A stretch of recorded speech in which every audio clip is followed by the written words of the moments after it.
Bismillahirrahmanirrahim. Assalamualaikum warahmatullahi wabarakatuh. Alhamdulillahi rabbil alamin. Wassalatu wassalam ala ashrafil anbiya'i wal mursalin. Wa ala alihi wa sahbihi ajma'in.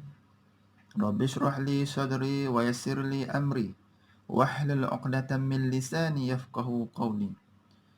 Subhanaka la ilma lana illa ma 'allamtana.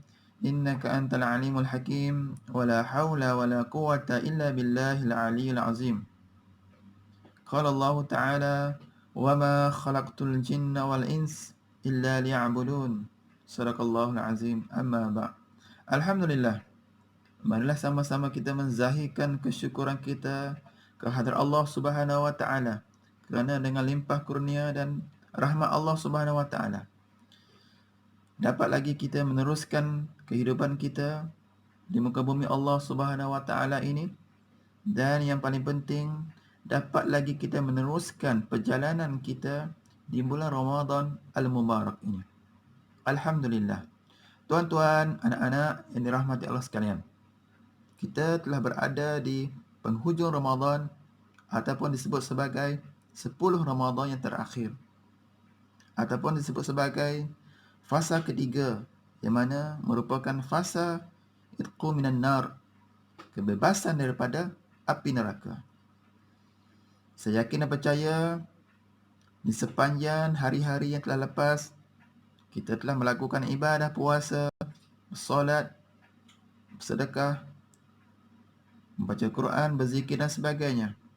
Mudah-mudahan segala amal soleh yang telah kita lakukan itu diterima oleh Allah Subhanahu wa Ta'ala dan mendapat keredaan daripada Allah Subhanahu wa Ta'ala, insya-Allah. Jadi pada hari ini saya menyeru kepada diri saya sendiri dan kepada semua pendengar untuk sama-sama kita muhasabah, untuk sama-sama kita merenung kembali ke dalam hati kita, sejauh mana perasaan kita bila mana kita telah berada di hujung Ramadan ini. Ada setengah manusia dia berasakan sudah berada dalam keadaan yang letih, dalam keadaan yang penat, kerana telah banyak melakukan puasa, telah melakukan solat tarawih, solat wajib dan sebagainya.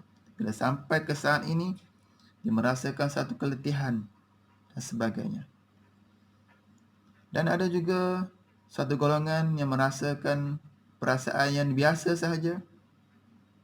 Bermula awal Ramadan hingga sampai ke saat ini, perasaannya sama sahaja.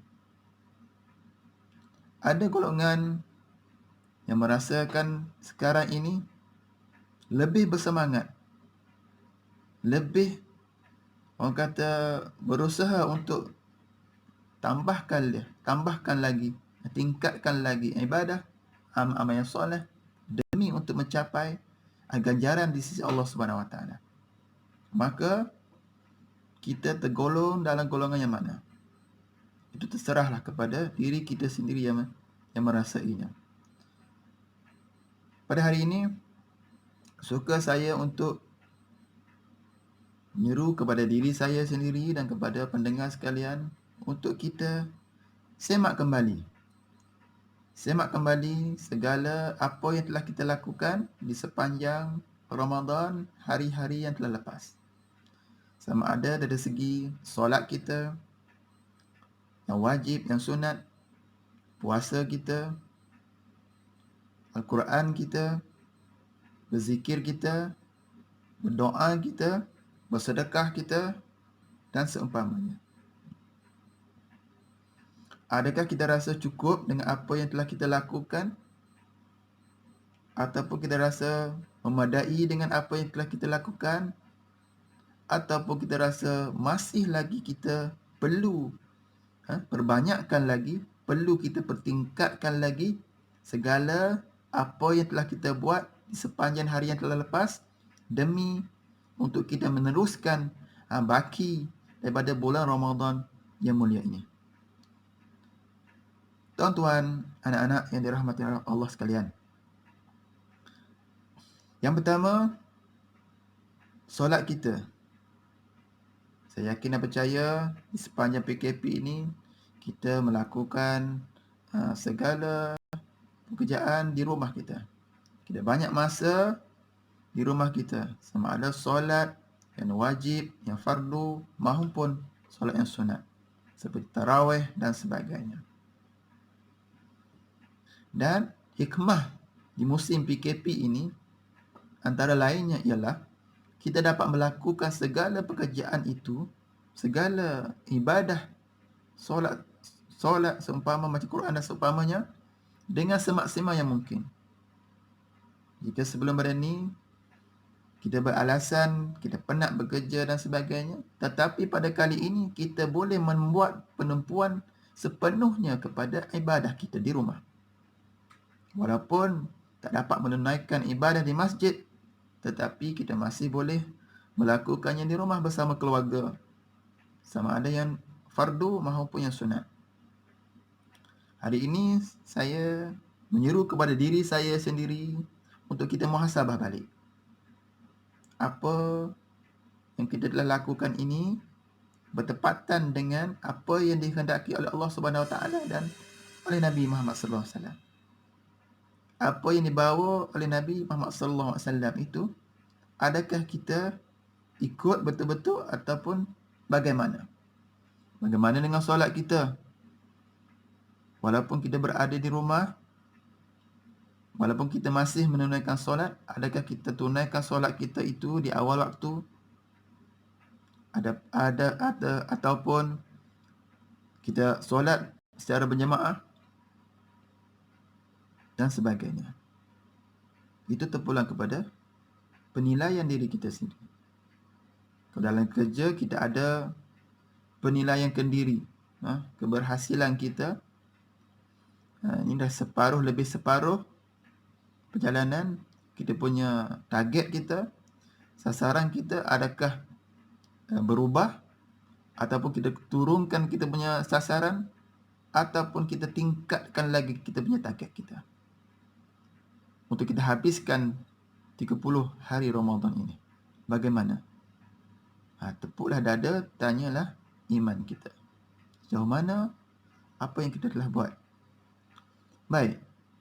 Berkenaan dengan Quran kita, saya yakin dan percaya ramai kita di antara kita membaca Al-Quran, bertadarus, mentadabbur dan sebagainya.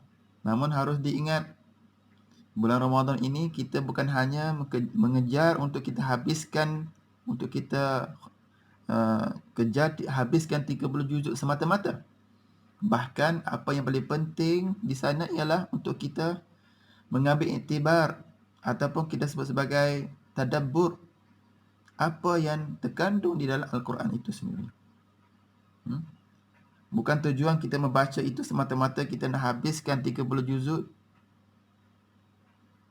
Kita bekerja-kerja untuk kita habiskan 30 juzuk. Tak semata-mata itu. Apa yang paling penting, kita tadabbur, kita menghayati isi kandungan Al-Quran itu sendiri. Kalaupun kita bertadarus sekalipun, makna tadarus itu maknanya kita belajar. Kalau kita membaca sendiri itu bukan tadarus, itu tilawah membaca. Kalau tadarus ini kita membaca dalam satu kumpulan, adapun paling kurang dua orang kita membaca, orang lain boleh dengar bacaan kita dan orang lain baca, kita dengar bacaan orang lain itu, dan di masa yang sama jika ada kesalahan kita boleh diperbetulkan. Sama ada kita betulkan bacaan orang lain ataupun orang lain akan betulkan bacaan kita. Itu dinamakan tadarus, belajar Al-Quran. Kalau kita membaca seorang itu tilawah. Bukan tadarus. Sebagaimana kita maklum, sepanjang bulan Ramadan Nabi SAW didatangi oleh malaikat Jibril. Datang kepada Nabi bertadarus dengan Nabi, membaca, menyemak bacaan Nabi SAW sepanjang malam Ramadan. Dan Al-Quran dengan Ramadan ini merupakan satu ikatan yang rapat, merupakan sinonim Al-Quran dan Ramadan. Sebagaimana firman Allah Subhanahu Wa Taala, "Syahrul Ramadan alladzi unzila fihi al-Quran hudan lin-nas wa bayyinatin minal huda wal furqan." Bulan Ramadan itu bulan yang diturunkan padanya Al-Quran sebagai petunjuk dan keterangan bagi petunjuk itu, dan juga Al-Furqan sebagai pembeza di antara yang benar dan yang batil. Baik. Bagaimana dengan zikir kita, doa kita? Adakah kita rasa telah banyak kita lakukan, telah banyak kita sebut di bibir kita sampai ke saat dan hari ini? Ataupun kita rasa masih lagi kurang, perlu lagi kita pertingkatkan lagi? Bagaimana? Mana sama-sama kita muhasabah diri kita, diri saya sendiri dan diri pendengar sekalian, bagaimana dengan amalan kita itu? Sama ada doa kita, sedekah kita, perkara-perkara soleh yang lain dan sebagainya. Dan di akhir Ramadan ini, apa kelakuan Nabi sallallahu alaihi wasallam yang boleh kita ambil contoh tauladan? Suka saya di sini membacakan hadis berkenaan dengan Nabi berhadapan dengan 10 Ramadan yang terakhir ini. Sebagaimana sabda Nabi SAW yang diriwayatkan oleh Aisyah radhiyallahu anha yang berbunyi, kana Nabi sallallahu alaihi wasallam idza dakhala al-ashru shadda mi'zarahu wa ahya lailahu wa ayqaza ahlahu. Adalah Nabi sallallahu alaihi wasallam bila mana memasuki 10 yang terakhir ini, baginda Nabi mengetatkan kain baginda dan menghidupkan malamnya serta menggerakkan ahli keluarga baginda untuk sama-sama menghidupkan malam tersebut. Dan dalam hadis yang lain yang berbunyi, kana Rasulullah sallallahu alaihi wasallam yajtahidu fil ashri al-awakhir ma la yajtahidu fi ghairi. Adalah Nabi sallallahu alaihi wasallam itu lebih bersungguh-sungguh pada 10 malam yang terakhir berbanding malam yang lain. Itu gambaran sikap Nabi sallallahu alaihi wasallam bila berada di 10 yang terakhir ini. Lalu bagaimana kita? Adakah kita masih hendak meneruskan rutin kita sebagaimana biasa, ataupun kita mahu mengikut apa yang dianjurkan oleh Nabi kita Muhammad sallallahu alaihi wasallam? Sama-samalah kita renung ke dalam hati kita, muhasabah balik diri kita, termasuk diri saya sendiri, untuk kita ikut apa yang telah digariskan oleh baginda Nabi sallallahu alaihi wasallam. Dan setiap pekerjaan soleh, amal soleh yang kita lakukan, sama ada solat kita, puasa, berzikir, berdoa, bersedekah dan sebagainya, itu merupakan sunnah Nabi sallallahu alaihi wasallam. Sedar tak sedar, itu merupakan sunnah Nabi sallallahu alaihi wasallam. Setiap pekerjaan yang baik, setiap perkara yang baik, itu merupakan sunnah Nabi sallallahu alaihi wasallam. Sedar tak sedar, kita melakukan perkara tersebut. Baki lagi, sama ada kita buat perkara itu dengan sedar bahawa itu adalah sunnah Nabi sallallahu alaihi wasallam, ataupun kita buat sekadar ikut saja. Mula sedar daripada tidur, sedar tidur, kita baca doa, alhamdulillahillazi ahyana ba'da ma amatana wa ilaihin nusyur. Itu pun sunnah Nabi sallallahu alaihi wasallam. Kalau kita sedar, tak baca doa pun satu hal. Kalau baca doa pun kita tidak niatkan itu sebagai sunnah Nabi, rugi.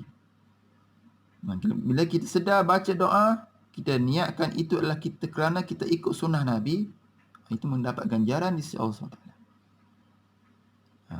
Lebih malang lagi kalau kita bangun tak sebut apa pun. Dan kalau kita berpuasa, kita bangun sahur, waktu sahur dilewatkan bersahur, itu pun sunnah Nabi. Bukan semata-mata kita buat, tapi kalau kita tak niatkan ikut sunnah Nabi, rugi. Kan? Begitu juga dalam kita membaca Al-Quran, berzikir dan sebagainya. Kalau kita setiap kali kita melakukan segala amal yang soleh itu, kita niatkan sebagai kita mengikuti sunnah Nabi sallallahu alaihi wasallam, itu yang lebih baik. Itu yang lebih baik. Hatta kita tidur sekalipun di siang hari di bulan puasa, itu merupakan sunnah Nabi SAW. Bukannya kita tidur sepanjang hari, daripada pagi sampai ke petang, tak. Mana kita tidur dengan tujuan untuk mengumpul tenaga untuk beribadah di malam hari. Dan itu dianjurkan oleh baginda Nabi SAW. Begitu juga ketika waktu berbuka puasa, berdoa sebelum berbuka puasa, berzikir, istighfar, itu adalah sunnah Nabi SAW. Bahkan kita makan, berbuka dengan kurma, itu pun sunnah Nabi.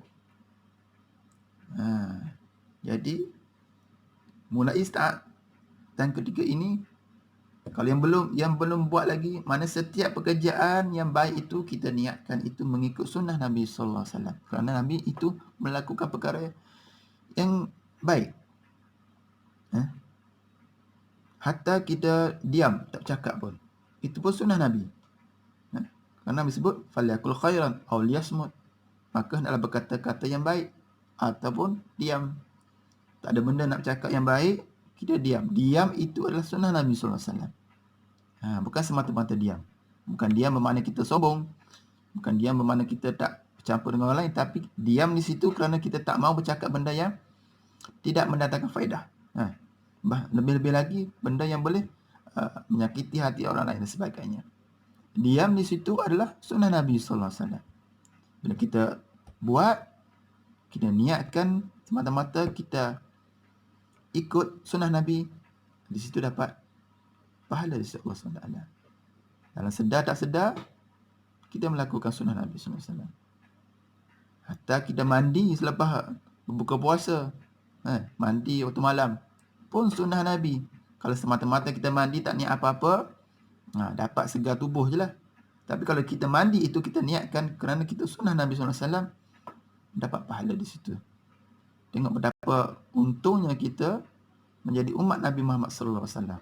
Allahumma salli wa sallim ala sayyidina Muhammad wa ala alihi wa sahbihi barik wasallim. Hari ini berapa kali dah kita selawat ke atas junjungan besar Nabi Muhammad sallallahu alaihi wasallam. Selain daripada selawat yang wajib di dalam solat itu, di luar solat, adakah kita masih meneruskan selawat ke atas Nabi? Paling kurang 10 sebelah pagi, 10 sebelah petang, untuk kita mendapat syafaat daripada Nabi sallallahu alaihi wasallam di akhirat nanti, insya-Allah. Allahumma salli ala sayyidina Muhammad. Mudah-mudahan kita tergolong dalam golongan yang sentiasa mengingati perkara kebaikan, dan dalam masa yang sama kita niatkan setiap perkara kebaikan yang kita lakukan itu semata-mata mengikut sunnah Nabi sallallahu alaihi wasallam. Itu untuk kita mencapai keuntungan yang maksimal. Bagi kita memenuhkan bakul kebun Ramadan kita kali ini dengan perkara-perkara yang berlipat kali ganda. Kita sukakan kepada yang untung kan. Kalau kita berniaga, kita nak untung. Kita nak makan, kita nak lebih. Maknanya dalam beribadah pun kita nak kelebihan.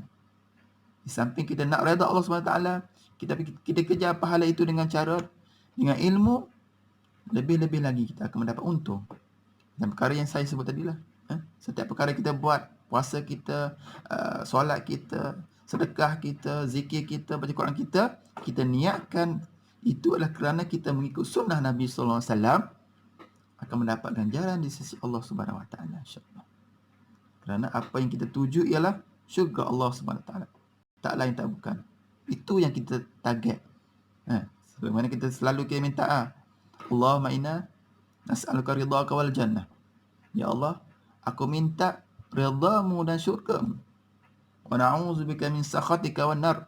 Dan aku mohon jauhkan daripada murka-Mu dan neraka-Mu. Kita tak nak murka Allah dan neraka Allah, wa'yazubillah. Apa yang kita nak, redha Allah dan syurga Allah Subhanahu wa taala. Itu yang kita nak. Dan itu yang dianjurkan oleh baginda Nabi sallallahu alaihi wasallam. Bila mana berada di bulan Ramadan ini, lebih-lebih lagi di akhir Ramadan ini, memperbanyakkanlah doa. Banyakkan doa. Antara doa yang dianjurkan oleh Nabi sallallahu alaihi wasallam ialah Allahumma innaka afun karim tuhibbul afwa fa'fu anni. Ya Allah, sesungguhnya Engkau sukakan keampunan, maka ampunlah dosa-dosa kami. Baca sebanyak-banyak mana mungkin. Ketika bangun waktu bersahur, menyediakan juadah bersahur, ketika qiyamul lail, ketika mana waktu kita minta dengan Allah Ta'ala, redha Allah dan syurga Allah. Itu mengatasi semua yang ada. Kerana itulah tempat tuju kita. Dunia ini hanya tempat tinggal. Apa makna tempat tinggal? Tempat tinggal maknanya tempat yang akan kita tinggalkan. Tempat yang akan kita tinggalkan. Tempat yang kekal abadi, khalidina fiha abada, di akhirat. Itulah modal kita. Apa amal kebaikan kita, amal soleh yang kita buat ini, inilah modal kita, inilah duit kita untuk di akhirat nanti. Itulah selalu kita minta redha Allah dan syurga Allah. Tanpa redha Allah, tanpa pengampunan daripada Allah, maka kitalah antara manusia yang paling rugi. Wa'iyyazubillah min zalik. Jadi saya menyeru kepada diri saya sendiri dan kepada pendengar sekalian, di kesempatan yang ada ini, marilah sama-sama kita meneruskan baki-baki Ramadan yang ada ini dengan mempertingkatkan lagi ibadah kita. Lebih bermotivasikan lagi kita. Bukan lebih menjatuhkan semangat kita. Bahkan lebih bersemangat lagi dengan ganjaran-ganjaran yang dijanjikan oleh Allah SWT. Dan apa yang paling penting, kerana kita ni adalah hamba Allah SWT. Ayat yang awal saya baca tadi, وَمَا خَلَقْتُ الْجِنَّ وَالْإِنسِ إِلَّا لِيَعْبُدُونَ. Tidak aku jadikan jin dan manusia itu kecuali untuk beribadah kepada Allah SWT. Itu tujuan kita diciptakan oleh Allah SWT. Jadi khalifah di muka bumi Allah Ta'ala dan beribadah kepada Allah Subhanahu Wa Ta'ala.